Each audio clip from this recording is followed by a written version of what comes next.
Hi friends, good evening. So నా పేరు Pradeep. So grand finale వీక్కి సంబంధించి సెకండ్ డే ఈవినింగ్ పోల్స్ చూద్దాం ఎలా ఉన్నాయో. అదేవిధంగా లైవ్ అప్డేట్స్ కూడా చూద్దాం. ఎందుకంటే లైవ్లో మీరు ప్రోమో కూడా చూసుంటారు. ఇప్పుడు లైవ్లో కూడా జరుగుతూ ఉంది అది. సో కాంట్రవర్సీగా ఒక ఆవిడ వచ్చి స్టేట్మెంట్ ఇవ్వడం, అది రచ్చ రంబోలు అయిపోయింది. సోషల్ మీడియాలో ఎక్కడ చూసినా కానీ అదే గోల రచ్చ. దీనంతటికి కూడా కారణం ఎవరు, అసలు ఈ అమ్మాయి ఎవరు, హౌస్‌లోకి వచ్చి ఏం మాట్లాడింది? సో, 'బిగ్ బాస్' వాళ్ళు ఈ పెంట పని అంతటి కూడా 'బిగ్ బాస్' టీమే దీనికి కారణమా? అదేవిధంగా ఓటింగ్‌లో దూసుకుపోతున్న విధ్వంసం సృష్టిస్తున్నది ఎవరు? ఇవన్నీ కూడా చెప్పుకుందాం. సో, దానికంటే కొత్తగా మన ఛానల్ ఎవరైనా చూస్తున్నట్టయితే తప్పకుండా లైక్ చేయండి, షేర్ చేయండి, సబ్స్క్రైబ్ చేయండి. బెల్ ఐకాన్ యాక్టివేట్ చేసుకున్న ఫర్దర్ వీడియోస్ వస్తాయి. సో, పాత వాళ్ళైతే తప్పకుండా లైక్ చేసి వీడియో చూడండి, స్కిప్ చేయొద్దండి. ఎందుకంటే చాలా చిన్న వీడియో. సో, ఇక్కడ మనం చూస్తే ఈరోజు హౌస్‌లోకి అంటే ఐ థింక్ నిన్నటి నుంచి సీరియల్ వాళ్ళు ఎక్కువగా హౌస్‌లోకొచ్చి వాళ్ళు సీరియల్స్‌ని ప్రమోట్ చేసుకుంటా ఉన్నారు. నిన్నైతే 'ప్రభాకర్' అదేవిధంగా 'ఆమని' గారు వచ్చారు. ఆ తర్వాత ఆహ్, 'అర్జున్' పూర్తి పేరు కరెక్ట్ తెలీదు. 'అర్జున్' అదేవిధంగా ఇంకొక అమ్మాయి వచ్చింది. ఈరోజైతే 'కావ్య' అంటే 'బ్రహ్మముడిలో' నటిస్తున్నటువంటి ఆ అమ్మాయి వచ్చింది. ఆ అమ్మాయి ఏం స్టేట్మెంట్ ఇచ్చింది అనే దాని గురించి ముందు చూద్దాం. సో, ఆ అమ్మాయి మామూలుగానే కామెడీ బాగానే చేస్తది. అందులో అనుమానమే లేదు. సో, కాకపోతే ఈ అతి వల్ల ఈ అమ్మాయి చాలా సార్లు ట్రోలింగ్‌కి గురైంది. మొదట విగ్‌కి సంబంధించి, అదేవిధంగా మన మణికంఠ మీద ఈ అమ్మాయి వీడియో చేసి అసలు ఎంత గబ్బు లేపుకుందంటే, తనకు తానే గబ్బు లేపుకొని చివరికి క్షమాపణ చెప్పింది. ఆ వీడియో కూడా ఉంది. మీరు ఒకసారి షార్ట్స్‌లోకి వెళ్ళి చూడండి. 'కావ్య' అని కొడితే వచ్చేస్తది ఆటోమేటిక్‌గా. లేదా ఆ అమ్మాయి పేరు వాస్తవంగా 'దీపిక రంగరాజు' అమ్మాయి పేరు. 'బ్రహ్మముడి' సీరియల్‌లో మాత్రం ఆమె పేరు 'కావ్య'. ఆమె అప్పుడు రచ్చరంబోలు అయిందా, ఆ తర్వాత క్షమాపణ చెప్పింది. నేను కూడా విగ్ పెట్టుకున్నాను. నా హెయిర్ కూడా తక్కువగా ఉంది. ఎందుకంటే నాకు కోవిడ్ వచ్చినప్పటి నుంచి నా హెయిర్ ఫాల్ అవుతుంది అని చెప్పి స్టేట్మెంట్ ఇచ్చుకునే పరిస్థితికి వచ్చింది. సో, దాని తర్వాత ఆ అమ్మాయి ఇప్పుడు హౌస్‌లోకి పంపించారు. ఆ అమ్మాయి కాంట్రవర్సీ అని తెలుసు 'బిగ్ బాస్' వాళ్ళకి. కానీ వచ్చిన అమ్మాయి వాళ్ళు చెప్పి పంపిస్తారు. మరి ఈ అమ్మాయి చెప్పారా లేదనేది మనకు అర్థం కాలేదు. ఈ అమ్మాయి వచ్చిన తర్వాత వాళ్ళు క్వెషన్ ప్రశ్నలు వేస్తూ ఉంటది కదా! ఇక్కడికొచ్చేసరికి ఈ అమ్మాయి యాక్చువల్‌గా ఎవరంటే మన నిఖిల్‌కి ఫ్రెండు. ఇది యదార్థం, ఎవరు అవునన్నా కాదన్నా నిఖిల్‌కి ఫ్రెండు. ఈ అమ్మాయి పేరు 'దీపిక రంగరాజు'. పుట్టింది మాత్రం చెన్నై. సో, ఈ అమ్మాయి 'కావ్య' అనే పేరుతో బ్రహ్మగుడిలో నటిస్తుంది. ఈ అమ్మాయి వచ్చిన తర్వాత అడుగుతూ గౌతమ్‌ని టార్గెట్ చేసింది. ఇప్పుడు ఎందుకు ఇంత రచ్చ జరుగుతుందంటే, ఆ అమ్మాయి నిఖిల్‌కి ఫ్రెండ్ అని అందరికీ తెలుసు. సో, ఆ కాంట్రవర్సీ చేయకూడదు. ఎవరు వచ్చినోళ్ళు వచ్చిన పని చూసుకొని వెళ్ళాలి గానీ, కాంట్రవర్సీ చేయకూడదు. ఇప్పుడు ఎంతమంది వచ్చారు ఈ సీజన్‌లో? చాలామంది వచ్చారు. వాళ్ళందరూ కూడా ఎవరు కాంట్రవర్సీ చేయలా. ఈ అమ్మాయి వచ్చి ఏమనిందంటే గౌతమ్‌తో, మీరు చూసుంటారు, ఒక పెళ్లి చేసుకుంటావు ఒక అమ్మాయిని. ఆ అమ్మాయి పెళ్ళయిన తర్వాత నీకు ఇష్టం లేకపోతే అక్క అని పిలుస్తావా? అసలు ఇక్కడ ఆమె వచ్చిందేం పని? ఆమె ఏం మాట్లాడాలా? అసలు ఏం మాట్లాడుతుంది? అసలు అక్క అనేది ఎందుకన్నాడు? ఏ టైమింగ్‌లో అన్నాడు? ఏ సినారియోలో అన్నాడు అక్క అనేది తెలుసుకోవాలి కదా! పైపెచ్చు ఆ అమ్మాయి, అతను అక్క అనే అమ్మాయి ఎలిమినేట్ అయ్యి ఎళ్ళిపోయింది. ఇప్పుడు ఆ సబ్జెక్ట్ ఎందుకు తీసుకొని వస్తున్నట్టు? ఇది టోటల్‌గా రాంగ్ అండి. టోటల్ డెడ్ రాంగ్ బ్లండర్ అన్నమాట ఇది. 'బిగ్ బాస్' వాళ్ళు దీన్ని సంజాయిస్తూ ఇచ్చుకునే పరిస్థితి వస్తది. ఇదేమవుతదంటే 2 వర్గాల మధ్య లేదా 2 భాషల మధ్య విధ్వంసాన్ని, అది ఏమంటారు, విద్వేషాలని రెచ్చగొట్టే విధంగా ఉంది ఇది.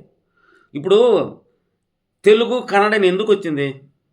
మనం ఏమైనా సృష్టించామా? లేదు కదా! సో, అంతకుముందు సీజన్ 1 నుంచి ఇతర భాషలోళ్ళు ఎంతమంది రాలేదు? సో, హమీదా వచ్చింది. దాని తర్వాత మన ఈ అమ్మాయి 'కీర్తి భట్' వచ్చింది. తర్వాత పోయిన సీజన్‌లో అయితే కలకత్తా అబ్బాయి, ఇప్పుడు హైదరాబాద్ సెటిల్ అయినటువంటి మన అబ్బాయి, పక్కన పేరు రాదు. సో, అతనొచ్చాడు. ఎంతోమంది వచ్చారు. వాళ్ళందరూ కూడా మంచి పేరు తెచ్చుకొని ఎళ్లారు. ఆ రోజుల్లో ఈ భాషా భేదం రాలేదే. ఎందుకు రాలేదు? సో, ఒక సీజన్‌లో నలుగురిని దించేశారు. ఆ నలుగురు కూడా ఒకటిగా ఉండడం, ఒకటిగా మాట్లాడుకోవడం, వాళ్ళు ఏది చేసినా గానీ డైరెక్ట్‌గా మాట్లాడేసుకోవడం, ఆ మైక్‌లు ఉన్నాయనేది కూడా మర్చిపోయి కామెంట్ చేయడం, బ్యాక్ పిచ్చింగ్ చేయడం, ఇదంతా చూసిన తర్వాత ఏమనిపించింది? అరే, ఈళ్ళు కావాలని వాంటెలింగ్ చేస్తున్నారు. పైపెచ్చు ఎలిమినేట్ అయినోళ్ళందరూ కూడా తెలుగు వాళ్ళు. అక్కడ భాషా భేదం లేదు. ఎలిమినేషన్‌కి ఓటింగ్‌తోనే ఇది ఇక్కడ మాట్లాడుకోవాల్సింది. అక్కడ వాళ్ళ వల్ల ఎలిమినేట్ అవ్వలేదు. వాళ్ళకి ఓట్లు రాకే ఎలిమినేట్ అయ్యారు. కానీ ఏమైంది? అందరూ తెలుగు వాళ్ళు ఎళ్లారు. ఎందుకంటే వాళ్ళకి ఓట్లు రాలేదు. దానికి వాళ్ళకి సంబంధమే లేదు. కానీ ఇక్కడ ఈ అమ్మాయి ఈ విధంగా డైరెక్ట్‌గా వచ్చి మాట్లాడితే ఏమవుతది? సో, ఇక్కడ ఆ అమ్మాయి కావాలని టార్గెట్ చేసినట్టు ఉంటది కదా! ఇప్పుడు గత 2 వారాల నుంచి 3 వారాల నుంచి ఏంటి అసలు వైల్డ్ కార్డ్ వచ్చినప్పటి నుంచి గౌతమ్‌ని, నాగార్జున గారు కావాలని టార్గెట్ చేస్తున్నాడబ్బా! ఇది అందరికి జగమెరిగిన సత్యం. సో, దీన్ని వాస్తవాన్ని గ్రహించండి. నిఖిల్ ఫ్యాన్స్‌కి నేను చెప్పేది రిక్వెస్ట్ ఒకటే. దీన్ని ఎంతవరకు తీసుకోవాలో అంతవరకే తీసుకోండి. అంతేగాని అమ్మనా బూతులు తిడుతూ ఆ విధంగా కామెంట్ చేసినందులో మాకేం బాదు. ఏమంటారు మీ దోల తీర్చుకుంటానంటే నాకేం అభ్యంతరం లే. కానీ వాస్తవం ఇది గమనించండి. ఇలాంటోళ్ళు వచ్చి ఈ విధంగా చేసినందువల్ల ఏమవుతది? రెచ్చగొట్టినట్టే కదా! ఇప్పుడు మామూలుగా సీనియర్ ఎన్టీఆర్ గారు తెలుగింట ఆడబడుచులు అనేవాడు. తెలుగు ఆత్మ గౌరవం. మొదట ఆయన మాటే ఆత్మగౌరవం.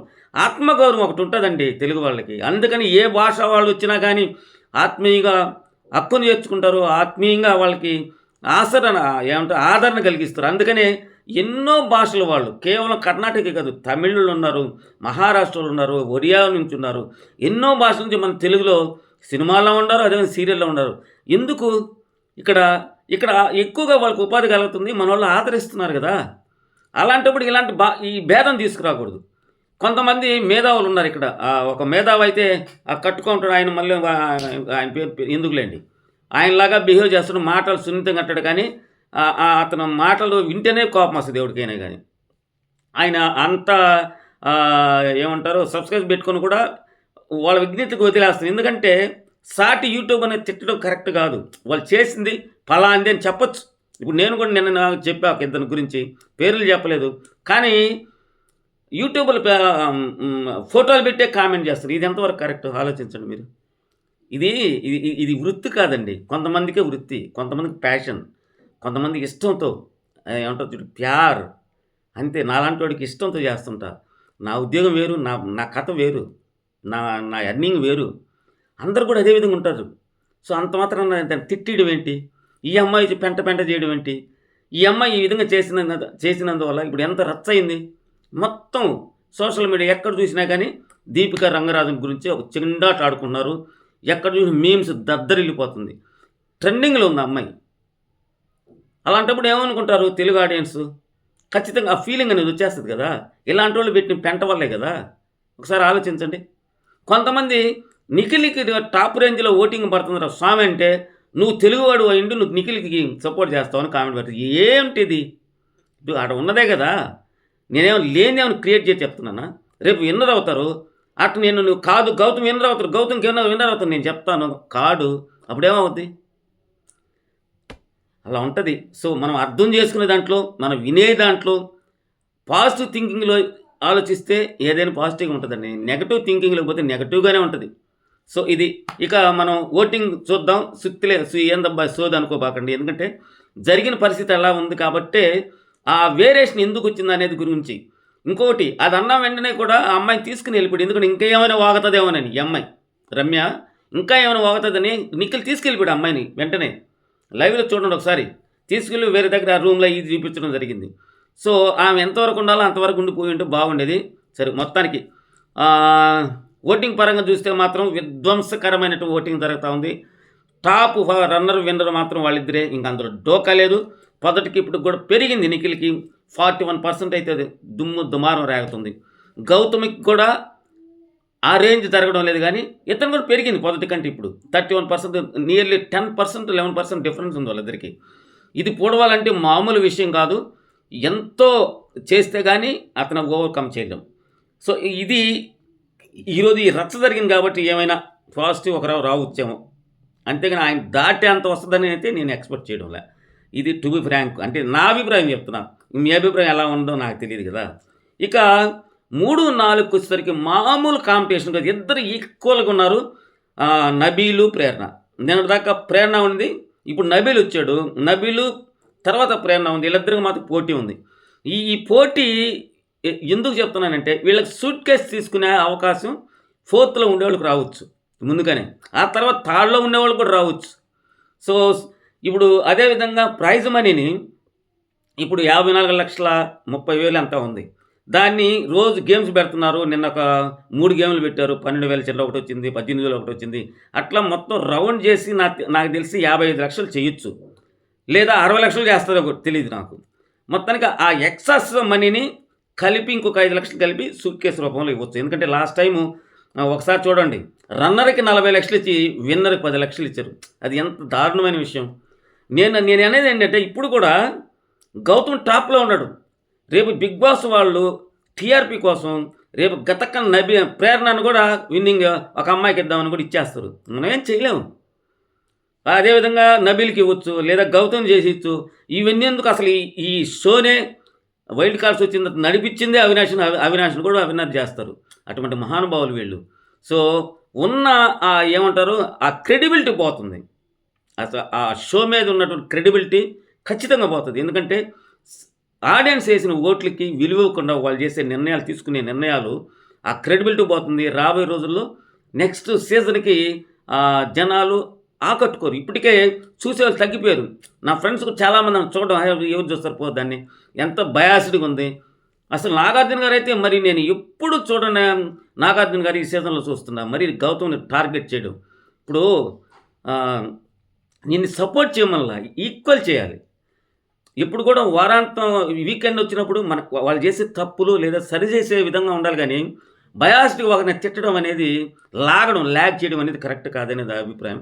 సో, మీ అభిప్రాయం ఏంటో కామెంట్ సెక్షన్‌లో రాయండి. విన్నర్ ఎవరు అవుతున్నారు అనేది కామెంట్ సెక్షన్‌లో రాయండి. రన్నరు. సో, అదేవిధంగా నా అభిప్రాయం ఉంది కదా!